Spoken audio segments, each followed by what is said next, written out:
Yes so మామ ఇప్పుడు చిన్న వ్లాగ్ తీద్దాం అనుకున్నా. ఎవడు అడిగాడ్రా నిన్ను? ఎవడు అడిగాడ్రా? ఎందుకు అనుకున్నా అంటే అనుకోవాలని అనుకున్నా కాబట్టి అనుకోవాలని అనుకొని తీస్తున్నా. తగలబెట్టండి సార్ నిరంజన్ గారు. ఇప్పుడు ముచ్చట ఏంటంటే మనం పలుగు పోచమ్మ తల్లి టెంపుల్కి వెళ్తున్నాం. మనం కాదు, మేము పోతున్నాం. మీరు వస్తలేరు, మేము పోతున్నాం. బాగానే ఎక్స్ట్రా తింటున్నారా? మింగాలి కదా మరి, ఆ మాత్రమేనా.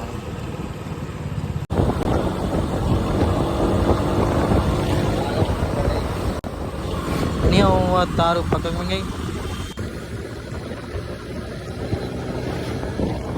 పెట్రోల్ లేదు, పెట్రోల్ కొట్టించుకోవాలి. ఇప్పుడు పెట్రోల్ బంక్ ఏడుంది. ఇంకా 2 టన్నులు వేయాల్సింది, అప్పుడు స్టార్ట్ అవుతుండే. ఓలే 100 కొట్టు.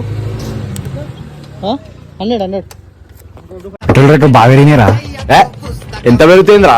నేను ప్రతిసారి 100నే కొట్టిస్తాను. ఏడేవాడురా రోడ్ మీద పార్క్ చేస్తుండు, పిచ్చి పో పక్కనే. జిన్నెలు లేకపోయినా ఉండగలదేమో కానీ బూతులు లేకుండా ఉండలేదురా ఈ దేహం.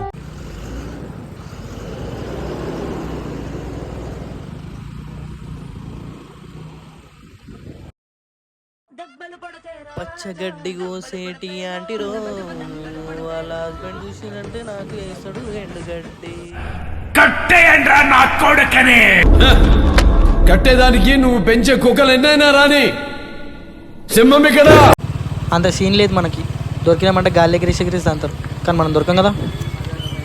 రపారఫ్ మొత్తానికి అయితే మనం గుడి దగ్గరికి వచ్చేసినాం, కానీ మనం గుళ్ళకు పోం కదా. ఫేమస్ పలుగు పోచమ్మ తల్లి టెంపుల్.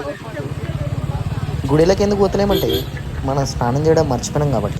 ఏం మాట్లాడుతున్నావురా? నరాలు కట్ అయిపోయింది. అట్లుంటుంది మరి మనతో ముచ్చట. కళ్ళు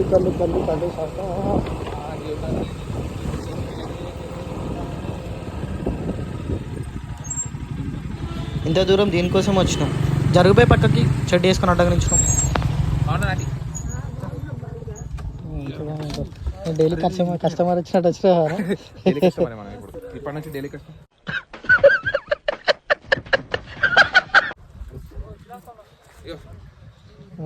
తాగుతావు ఇప్పుడు ఇక్కడ?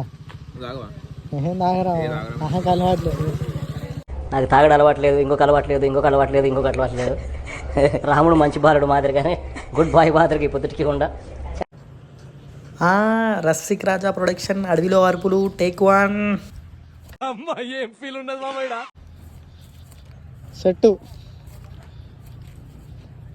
రోహిత్ గానికి ఎంజాయ్ ఇంకా కిరాకుందిరా.